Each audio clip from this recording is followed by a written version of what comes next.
Um, Imagine you are standing at your kitchen sink. You are, just washing the dishes after a completely ordinary dinner. Right. Just a normal, quiet evening at home. Yeah, your child is asleep in the next room. The house is completely quiet. Everything feels entirely routine. Nothing out of the ordinary at all. But then, suddenly, a sound cuts right through the walls. It is a siren. High-pitched and completely relentless. Oh, wow. And in a fraction of a second, your entire reality just fractures. You have maybe 30 seconds to make a decision. That is a terrifying spot to be in. It really is. Do you drop the plates, run into the bedroom, wake your child and drag them down into a cold, concrete basement? Or do you look up at the ceiling and do some quick, terrified mental math? Like trying to calculate the odds of a missile hitting your specific building on that specific night. Yes, and you just pray the danger passes over. That is not some hypothetical thought experiment. That is the daily, visceral reality for millions of people living in wartime Ukraine right now.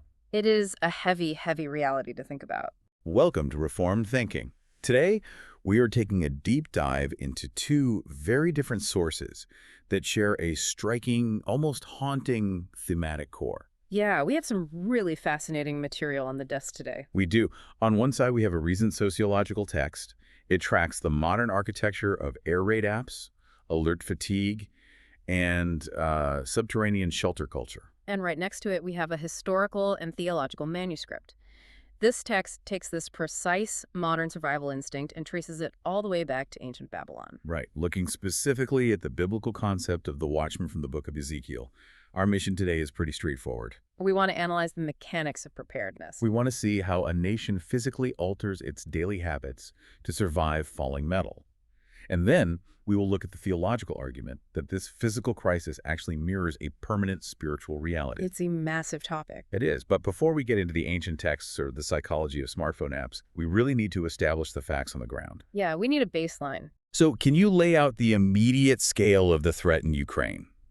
The listener needs a realistic understanding of what this siren actually represents. Absolutely. So the UN Human Rights Monitoring Mission released a massive data set in June 2026, and it provides a very sobering baseline for our conversation. What do those numbers actually look like? Well, according to their analysis, May 2026 saw the highest monthly civilian casualty total since April 2022. The numbers are just bleak. Wow, that recent. Yeah. We are looking at least 274 civilians killed and over 1,700 injured in a single 30-day period. That is an overwhelming amount of destruction for just 1 month. It really is. And this surge is not random. It connects directly to the deployment of devastating high-yield weapons in densely populated urban centers. Right, they are hitting cities. Yes, alongside a massive geographical expansion of missile, aerial bomb, and drone strikes. These are hitting far beyond the immediate front lines. And nowhere really feels safe. No, and those statistics really matter because they give the warning siren its social authority. The noise you hear echoing over a city is not some theoretical drill. Right, it is not a relic of Cold War planning. No, it is tied to verifiable statistical patterns of destruction. The siren essentially gives a civic form to a terrible uncertainty. That makes total sense. Yeah. Nobody knows specifically where the next kinetic impact will occur. Right, but the sound tells everyone that danger has officially breached the perimeter of ordinary life. The sociological text actually calls this condition living under the siren. That is a very apt description. I mean, in modern urban warfare, the violence is almost always heard before it is seen. The physical threat might be a Shahed drone flying low over the tree. Or it could be a ballistic missile intercepted miles away in the upper atmosphere. Yeah, but the alert makes that unseen threat instantly present for you in your living room. It fills the crucial interval between state military intelligence detecting a launch and a household taking physical action. That interval is such a fascinating space to analyze. Think about what actually happens in that gap. It is the time between a radar operator knowing something terrible is in the sky and you having to physically react to it. It is a frantic scramble.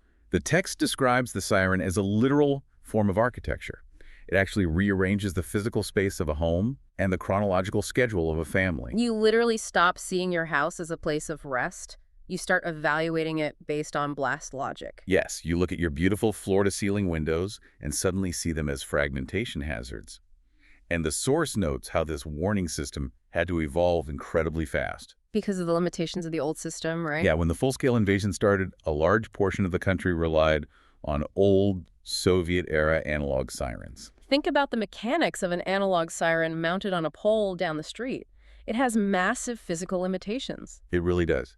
It might completely fail to reach a rural farmhouse miles away. Or it might not penetrate the walls of a heavily insulated, modern apartment building. Exactly. If you are wearing noise-canceling headphones, or if you live just a few blocks outside the acoustic radius, you hear absolutely nothing. So a warning system built for a slower, mid-20th century era had to be violently dragged into a fast, digitally connected society. And this absolute necessity led to the creation of the Air Alarm app. It was developed within days of the invasion. That is incredible speed for software development. It was done by tech companies like Ajax Systems and Schalken. They worked directly alongside the Ministry of Digital Transformation. So they essentially took the warning off the street pole and put it directly onto the smartphone. Yes, and the cultural shift created by that transition from analog to digital is staggering. I mean, a traditional street siren is atmospheric, it is public, everyone standing in the city plaza hears the same noise at the same time. Right, you share the experience collectively. But the smartphone app takes that massive public alarm and makes it highly intimate. It makes it portable and entirely customizable. It places the city's cry for help directly into your pocket. It vibrates under your pillow while you sleep. It lights up the screen inside the silent carriage of a commuter train. Local authorities, like the Lviv Regional Military Administration, describe the mechanics of this as a networked relay.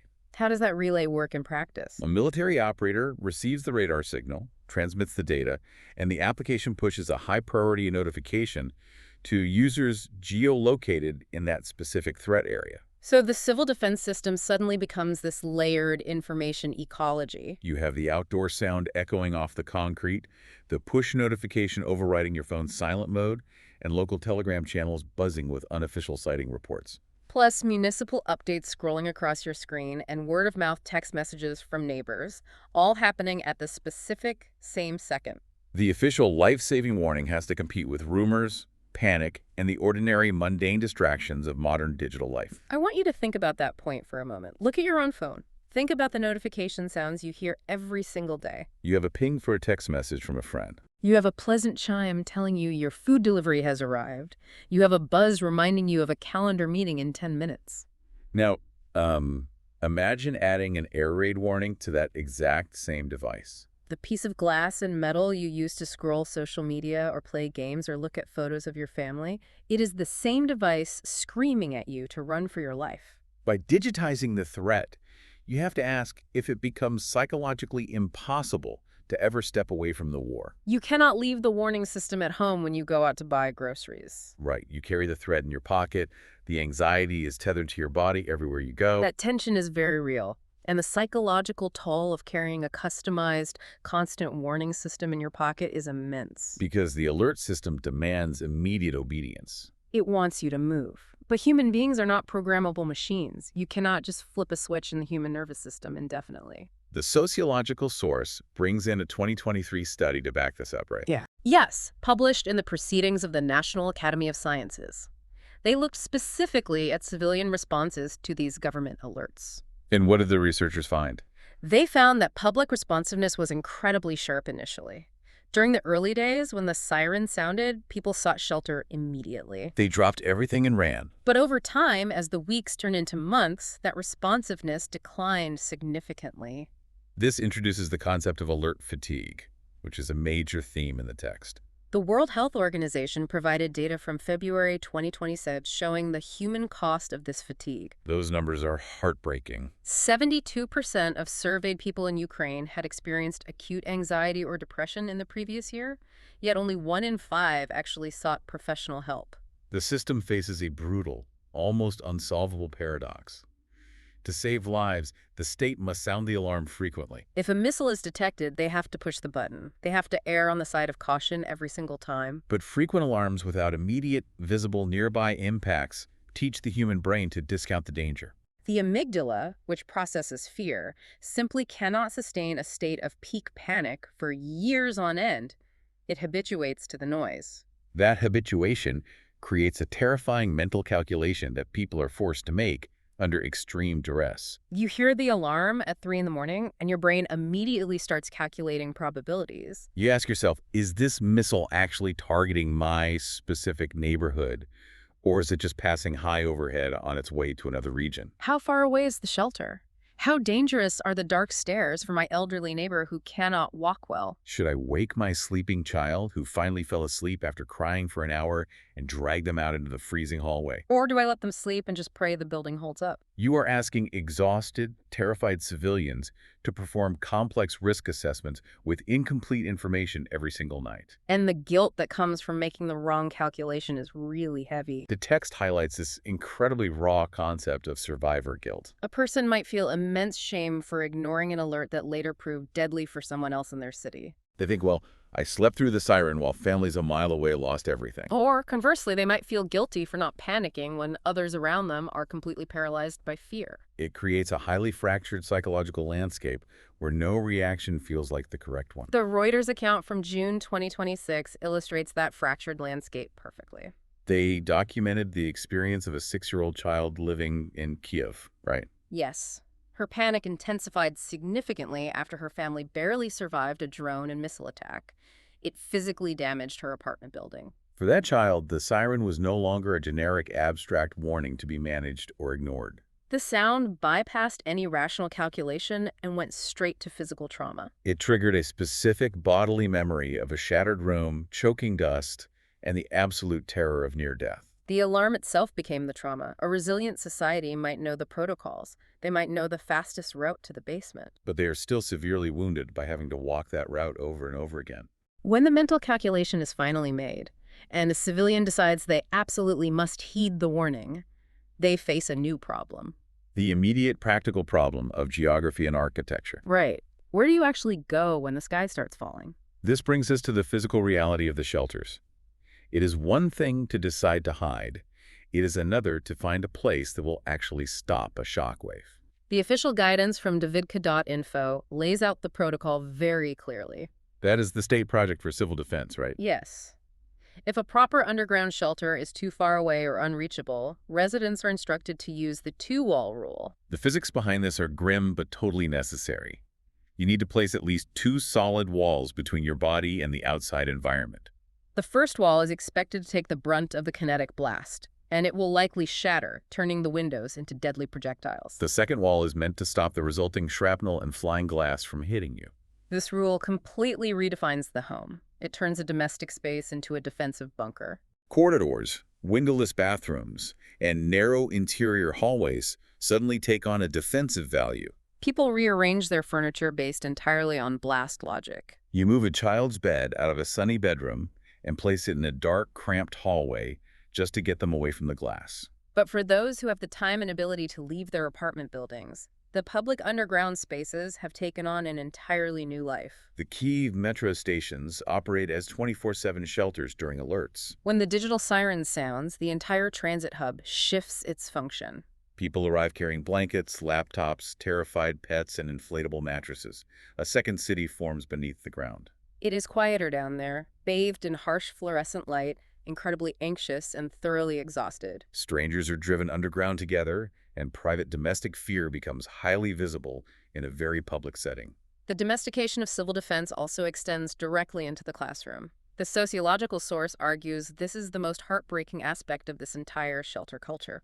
UNICEF released a massive report in late 2025 revealing some devastating numbers. 4.6 million children in Ukraine face severe educational barriers due to the conflict. And Save the Children analyzed regional data. They found that pupils in the city of Sumy missed an estimated 85% of their scheduled lessons entirely due to air raid sirens. Think about the logistics of that. The educational system has been forced to adapt to a reality where learning is constantly interrupted by the threat of death. When the alarm sounds, the math lesson stops immediately. Teachers have to instantly switch from being educators to being emergency responders. They have to escort dozens of children underground. The criteria for a good school have completely changed. A safe school is no longer defined by strong anti-bullying policies or great extracurriculars. Or standard fire codes. A safe school is defined by having a blast-resistant basement with proper ventilation and the choreography of rapid evacuation drills. Children are sitting in subterranean rooms, learning basic grammar and mathematics right alongside evacuation routes and shelter etiquette. Think about the generational impact of that reality. If you are a parent listening to this, imagine your child's developmental years being defined by this. Learning the acoustic difference between the slow, moped-like hum of an incoming drone and the supersonic crack of a ballistic missile.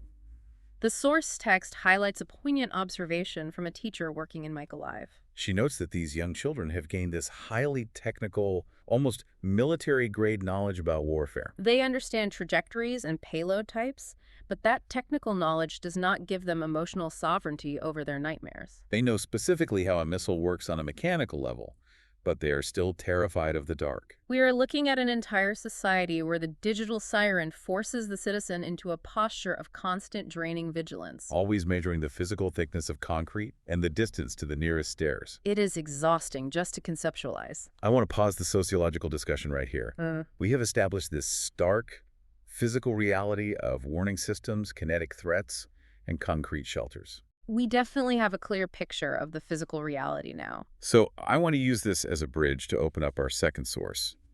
This theological manuscript takes this exact civic scenario and views it through a rigorous historical lens. Specifically looking at the biblical book of Ezekiel. Exactly. I mean, absolutely. The theological manuscript roots its argument in the geopolitical realities of the 6th century BC during the Babylonian exile. It focuses specifically on the period following the final catastrophic collapse of Jerusalem in 586 BC.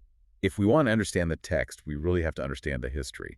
This was a period of absolute ruin for the covenant community. The Babylonian Empire, acting as the superpower of the day, had laid a brutal siege to the city. They systematically starved the population, breached the massive stone walls, and burned the temple to the ground. And they dragged the surviving population across the desert into captivity. In the ancient Near East, the survival of any walled city rested entirely on the vigilance of the sentry, or the watchman. The Hebrew word used here is the sofa. The watchman's civic duty was straightforward, but incredibly demanding. He had to stand on the highest tower of the city wall, baking in the sun or freezing in the night, and constantly scan the horizon for the dust of approaching armies.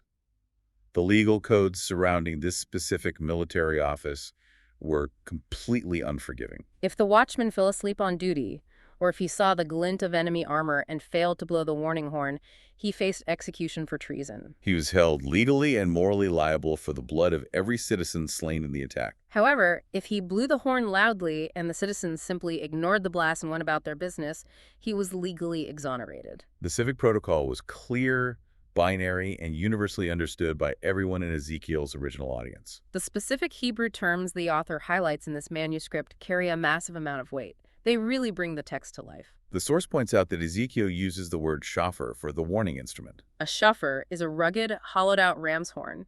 It produces a harsh, piercing, almost dissonant blast. It is heavily associated with military peril and raw, visceral alarm. The author notes that Ezekiel specifically does not use the word chatsatsera. A chatsatsero was a refined silver trumpet used by the priests for orderly, structured temple worship or calling an assembly. The shofar is not meant to sound pretty. It is a terrifying noise meant to incite a massive adrenaline dump and immediate flight. It is the ancient equivalent of the push notification overriding your phone's silent mode. And the verb used to describe the watchman's action is tsafa. This implies a disciplined, intense peering into the distance. It is not a casual, relaxed glance over the horizon. The watchman is leaning forward, straining his eyes, actively hunting for the threat. The manuscript argues that Ezekiel chapter 33 sits at a major literary pivot in the book. The chapter occurs the precise moment a fugitive arrives in Babylon with the crushing news that Jerusalem has finally fallen. The physical city is gone. The walls are rubble. Therefore, the prophetic focus shifts. It moves from warning the collective nation about impending doom to enforcing a strict individual accountability before God. The parallel the author draws to the modern app developer in Ukraine is incredibly striking. Just as the engineers and coders of the Air Alarm app are legally and morally bound to push the notification the second military radar detects a threat, The ancient watchman was bound by a capital civic duty to sound the shofar. The author uses this historical military context to strip away any romanticized, soft, or overly mystical interpretations of the prophet's role. It presents the spiritual warning as a literal matter of life and death, governed by a strict, almost mathematical legal logic. The watchman is not a life coach offering suggestions for a better week. He is a sentry screaming about an incoming sword. The theological text uses this military framework to assign blame and responsibility through a series of conditional if-then clauses found directly in Ezekiel 33. Let us actually unpack that legal logic because the way the manuscript breaks it down is fascinating. It outlines two main scenarios based on the text. Scenario 1 is the careless hearer. This is the person who hears the harsh blast of the shofar, knows specifically what it means, but utterly refuses to take warning. They keep farming, or sleeping, or eating. The text declares that when the sword comes and takes that person away, his blood is entirely on his own head. The logic is symmetrical and completely unyielding. The individual cannot blame the watchman for not being persuasive enough, and they certainly cannot blame God for the invasion. They heard the clear alarm and actively chose to ignore it. Scenario 2 focuses on the silent watchman. This is the sentry who sees the sword approaching, sees the army on the horizon, but out of fear or laziness or apathy, fails to blow the horn. The citizen dies in their iniquity. They are still caught in the judgment, but God says the blood is required from the watchman's hands. The guilt of the murder is transferred to the one who possessed the truth, but withheld the warning. The manuscript applies this ancient, rigorous legal logic to deliver a very severe critique of modern religious culture. The author specifically targets pragmatic and seeker-sensitive church models. Models that prioritize therapeutic comfort, positive reinforcement, and numerical growth over blunt, uncomfortable warnings. The argument is that to preach a message void of the multamid is equivalent to acting as a silent watchman. The multamid is a reference back to the original decree in Genesis 2.1 sin, meaning dying you shall die. It is the absolute certainty of divine judgment against sin. Softening that warning of divine judgment to make it more palatable for a modern consumer-driven audience is framed by the author as an act of high spiritual treason. The watchman standing on the wall does not possess the authority to alter the pitch, the volume, or the urgency of the shofar just because the citizens in the town square find the noise unpleasant or offensive. The message does not originate with the watchman. It originates from the sovereign decree of God. And the messenger is duty-bound to deliver it with unmitigated clarity, regardless of the cultural pushback. If you think about the cultural contradiction here, it is mind-bending. Look at the society we live in right now. If you live in a Western context that highly values emotional wellness, positive thinking, and constant affirmation, the blunt, terrifying blast of a shofar feels incredibly jarring. Or a preacher talking about the wrath of God. It is viewed as an offensive intrusion into our peace. But look at how we treat the physical warnings. Our culture universally praises the loud, disruptive, anxiety-inducing nature of the air alarm app in Ukraine. Because we recognize it saves physical lives, we want the phone to bypass the silent switch. We want it to wake us up in a cold sweat if a missile is inbound. We recognize the absolute necessity of the physical alarm. Yet, as the theological text points out, many people completely reject loud, intrusive spiritual warnings. We demand absolute, unvarnished truth about physical ballistics, but we demand comfortable silence regarding spiritual judgment. We want the physical watchman to scream at the top of his lungs, but we want the spiritual watchman to whisper sweet platitudes. We want the app to be loud, but we want the theology to be quiet. The tension between how we handle the physical warning and the spiritual warning leads the author to a critical, devastating realization. Think about the mechanics of the warning system. Even if the watchman stays awake, spots the enemy, and blows the horn perfectly. And even if the citizen hears the warning, believes it, and decides to take immediate action. The entire system is completely useless if the citizen has nowhere safe to hide. The warning only matters if a shelter exists. This is where the two sources we are looking at collide in a really terrifying way. The theological text introduces a shocking data point pulled straight from the physical reality of Ukraine. The author cites a report from the Ukrainian ombudsman, Dmytro Lubinets, from early 2026. The government conducted a massive inspection of over 1,000 civil defense shelters across the country. The results were horrifying. 93% of the inspected shelters were deemed structurally deficient. They were padlocked from the outside, flooded with groundwater, filled with trash, or completely inaccessible during an actual attack. Let that number sink in for you. Yeah. 93%.